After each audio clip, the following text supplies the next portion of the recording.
Tulad ng ginawa ni na Alex at Ana, iniisa rin ng paranormal investigator na si Adam Reyes ang mga lugar sa Camp John Hay na pinaniniwala ang haunted. Sa mini-golf area, ipiniliwanag niya na ang maaring dahilan ng biglang pagbabago sa temperatura. Pag nag-a-adjust yung daloy ng dugo sa loob ng katawan ng tao, nagkakaroon ng temperature change. For example, right now, my feet feel cold.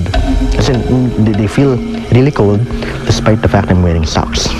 Pero this is not because may entity na gustong it's not because may entity na may gusto sa pa ako. I would say it's more of a biological, physiological reaction caused by one, fatigue of walking around. Plus the additional factor na lahat tayo may sombrero. Sila wala. Pag wala kang sombrero, talagang iba yung chill factor dito.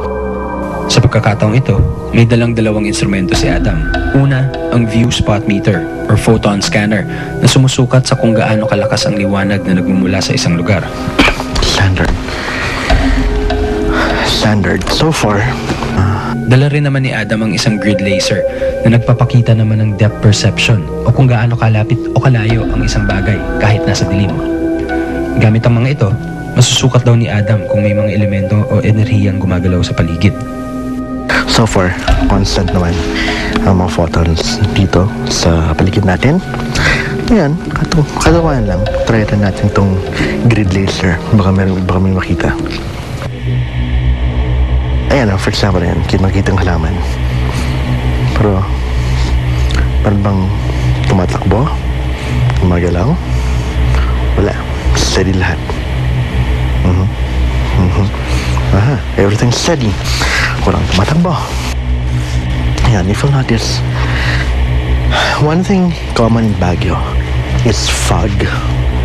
Yan, kung minsan, at certain levels of humidity, okay, yung fog at saka yung moisture becomes so dense na pag natama ng ilaw, kung minsan akala mo na meron talagang something na mabilis na gumagalaw. Actually, yung mabilis na gumagalaw na yun, low-flying cloud na yun. Dahil remember, ang taas-taas ng altitude natin. Ginamit niya rin ang kinetic bell at compass para matukoy kung may mga espiritong nais magparamdam. Ang kinetic bell ay isang gadget na binubuo ng isang nakabiting bagay sa loob ng isang boteng hindi maaaring pasukin ng hangin. Ang nakabiting bagay ay isang non-conductor o yung hindi dinadaluyan ng kuryente o ng magnet. Oras na gumalaw ito, maaaring may kakaibang puwersa sa paligid.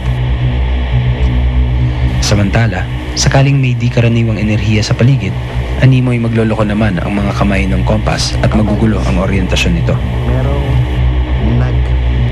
Pero insofar, normal ang mga insekto natin, normal ang power lines natin, walang power fluctuations sa camera, walang power fluctuation, walang feedback dito, walang feedback dito, wala sa photonic meter, walang kumakaripas ng takbo dun sa grid laser.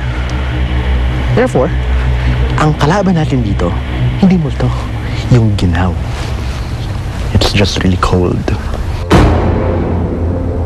Ang mabigat na pakiramdam sa loob ng dating kulungan, sadyang natural daw dahil kulob ang lugar at walang gaanong hangin na nakakapasok sa loob. It's because of the airflow. Harang dito open to.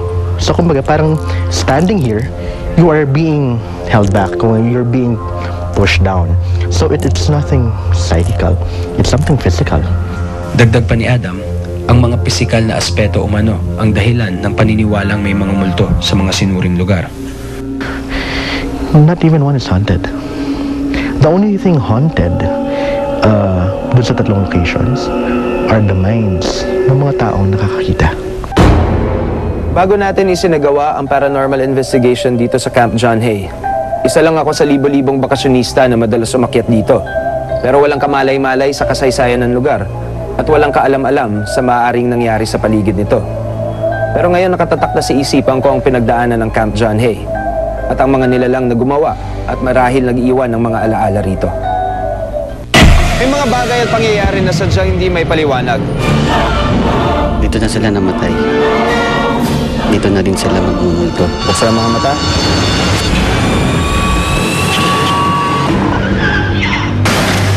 Talas ng pandinig. Anong ginagalaw nyo dyan? Naku, kinikilabutan talaga. Ayoko dito.